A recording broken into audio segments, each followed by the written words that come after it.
ఒక బ్రాండ్పై ఉన్న ప్రేమ కొన్నిసార్లు నిజంగానే మాయలను సృష్టిస్తుంది.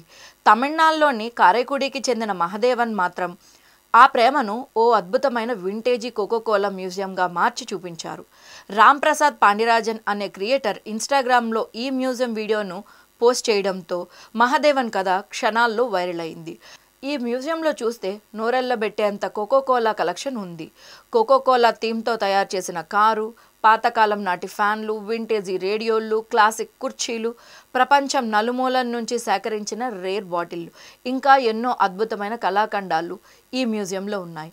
మహదేవన్ ఏ దేశం వెళ్ళినా, ఏ రాష్ట్రం వెళ్ళినా మొదట కోకోకోలా కొనడం ఆయన హాబీ. అంతటి ఓపికతో, ప్రేమతో ఈ సేకరణను నిర్మించారు.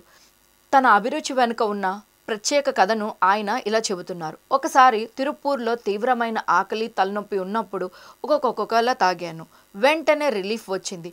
అప్పుడే ఈ బ్రాండ్పై నాకు అనుబంధం మొదలైంది. కొందరికి ఇది పిల్లల చేష్టలా అనిపించవచ్చు, కానీ నా కోక్ కలెక్షన్ను చూస్తే నాకు దేవాలయంలో ఉన్నట్టే ఫీలింగ్ వస్తుందని భావోద్వేగంగా చెప్పారు.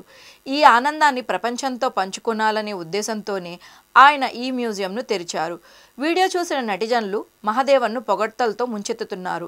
అట్లాంటాలోని కోకోకోలా మ్యూజియం తప్పక చూడాలి అంటూ ఒకరు కమెంట్ చేయగా, నేను ఇప్పటికే ఈ మ్యూజియంకి వెళ్ళాను, ఆయన చాలా గొప్ప మనిషి అని మరొకరు రాశారు. కోకోకోలా అంటే ప్రేమ, ప్రేమ అంటే మహదేవన్ అంటూ నెటిజన్లు ఇప్పుడు సోషల్ మీడియాలో ఫుల్గా ఎంజాయ్ చేస్తున్నారు.